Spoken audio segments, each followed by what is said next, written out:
This 7'2" post score build has a 73 3-pointer. It can shoot from anywhere on the floor. This 7'2" post score build can dunk on absolutely everybody with no remorse. And finally, this 7'2" post score build can be toxic and post look like any other post score. This is one of the craziest builds that I've ever seen in NBA 2K history, and let's go ahead and get into it.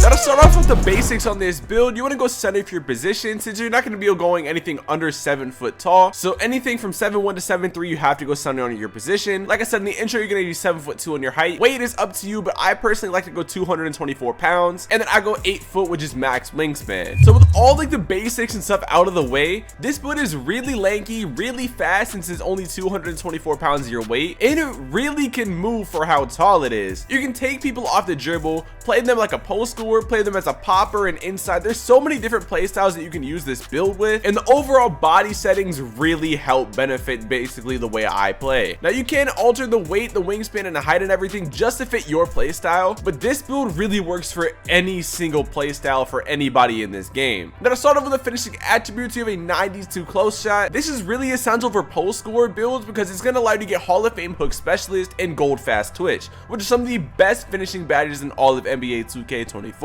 This combined with the 92 post control is going to make you unstoppable in the post, in the mid range, and drop stepping down low. You can take people off a drop step, you can do the post glitch and post hook out of it, like Hall of Fame hook specialist with Hall of Fame dream shake, pro touch, and gold fast twitch is going to be unstoppable. And then you have a 62 driving layup and an 82 driving dunk, which is going to be really helpful off the dribble, which might have you thinking like, how is a driving dunk going to help me off the dribble? You can get some insane park dunks on this build, and I don't know why, but on a 7'2" build, you absolutely fly. As you can see in the clips over here, I get some insane dunks with an 82 driving dunk. So all these finishing attributes tied together are going to make you borderline unguardable because you can play in the post as a post scorer, you can do post hop shots and post fades, you can go for standing dunks off of drop steps, you can take people off the dribble and go for driving dunks and driving layups. Like, there is nothing that this build can't do offensively in the post. And to round it off, you have an 81 standing dunk, which is going to allow you to get gold fast switch, silver aerial wizard, silver precision dunker, which is really good, especially after the green window patch on open dunks, and then silver rise up. All of these finishing attributes and finishing badges are going to make you an elite finisher in this game. Now for shooting, this is a shot creating post score build. You're going to have a high mid range. If you want, you can lower the wingspan and make this even higher and be even more of a threat from deep. But I can shoot pretty good for a low 70s 3-ball and decently high 70s mid range. So this is all I really need. So you have a 79 mid range along with a 73 3-point shot, which are going to give you silver catch and shoot and silver claymore, which really can help, along with gold post fade phenom, which is going to make you unstoppable in the post, and the overall mid-range game on this build is going to be elite. You can play as a popper and go off screens. You can have somebody set you screens and you can just fade like and shoot over absolutely everybody like your 2K19 Duke Dennis. And honestly, the shooting on this build is really good, and I will be supplying my jump shot and my animations at the end of this video for y'all. And then a 79 free throw to round this off. You can get this to an 80 to get the silver free points badge, but I do not play a lot of 5s on this build. This is more like a 1s, 2s, and 3s build. But for those of y'all who play Rec and Pro-Am, I did bring this up to a 79 for y'all. Now for playmaking, go to a 77 pass accuracy, which is really essential for every single post scorer to have. I originally had this at a 69, but bringing this to a 77 allows you to get so many more badges and overall animations in terms of passing. If any of you guys have played without a pass accuracy rating in NBA 2K22 or 2K23 or 2K24, you guys know how slow the passes are, how hard it is to get a pass out of the post, and overall how like hard of a pain it is to play this game. So a 77 is going to give you really good pass animations, it's going to give you fast passes, good pass styles, and overall really good badges. Now you have a 52 ball handle. Now I know a lot of you guys are going to think like, this is not going to help me at all. Why do I have this up? You're actually not going to get ripped as much as you think. You get gold unpluckable because of the 92 post control that you got from the finishing attributes, and as long as you like protectively dribble and do the same dribble moves that you see in these clips, like, you should be perfectly fine. And then you have a 50 speed with ball. A 50 speed with ball is actually really important because acceleration does not really matter in this game. your whole speed of dribbling is based on speed with ball. So this tied with your ball handle is going to make you an elite playmaker for how tall you are in NBA 2K24. Now for defense, this is one of the best categories on this build. You have a 72 interior, but we really have this because it allows you to get silver anchor, which is a really good defensive badge. A 72 interior along with your 7'2" height, overall body frame with a 8-foot wingspan, you're going to get a lot of interior stops if you have semi-good positioning. You also have a 65 perimeter, and because of how fast you are, how lanky you are, you're going to get a lot of perimeter contests and be able to play decent perimeter defense for a 7'2" build in NBA 2K24. I think that this build is one of the best perimeter defending big men in the game. I personally, when I'm playing fives, I play the top of a 2-3 zone, and I play the right wing and try to push people down the middle and go for a drop. It works every single time for the most part, and this build is surprisingly good on the defensive end. You have a 45 steal, which is not that great. I did drop this to have more of a ball handle and speed with ball rating, but you can raise this and drop whatever if you think that a steal is that important. You have max wingspan, so with a 45 steal, hopefully you'll be able to get some lanes in this game.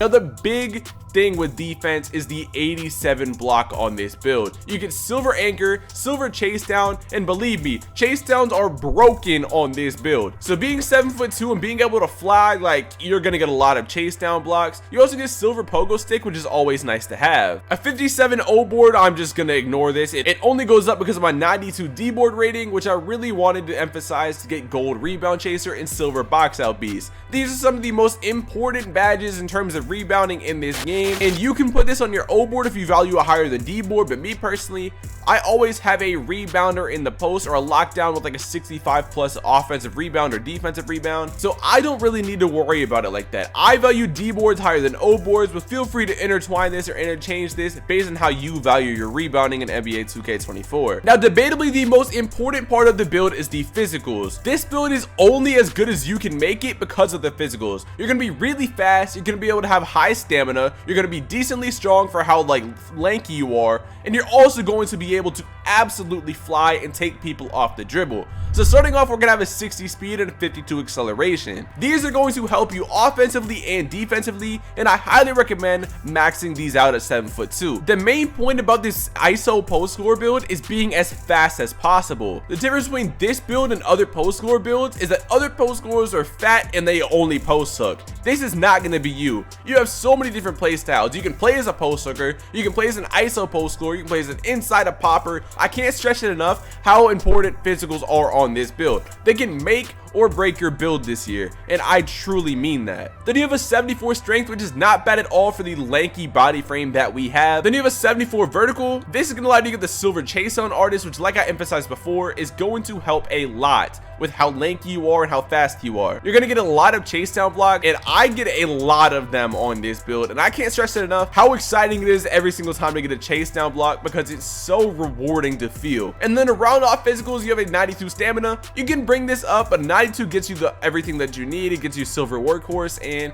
a 92 seems like enough for this type of build. And yeah, that's basically it for this build. Like, I don't really have much to say about it. This is kind of like a Joel Embiid, Kareem, Victor Wembanyama hybrid type of build. Like, there's a lot of different play styles that this build can replicate, but for those of you guys who care about the build name, it is an inside the arc finisher, which I think is a pretty cool build name for an ISO type of post score. Now, like I promised, I will be showing you guys my animations, so let's go ahead and get into that. So starting off with my jump shot for this build, like, do not knock this until you try it. You only need a 63 3-pointer or mid-range to get this, and it is one of the easiest bases to time on a footer in this game. You have a really good speed for how tall you are, and that's basically it. This is one of the best bases. I can't stress that enough. If you guys don't like this, try like the B Elisa base or the Bowl base or something. Like, you're bound to find a decently good footer jump shot in this game. For my dribble sigs, I literally use normal on everything. Like, I don't know, I feel like the normal animations are really easy, and since you're a 7'2" build, like, you're not going to get a lot of these animations. My motion style, I use Kevin Durant. I feel like it's really good for lanky builds, so that's kind of what I go with. Post op shot, I use Kobe. Joel Embiid has been the best post hook in the game since 2K21, so I'm not going to change it. It's really easy to time, has a really big green window, and that's basically all I have to say. Post fade, this is up to you. I prefer Kobe Bryant. Hop jumper, Nikola Jokic.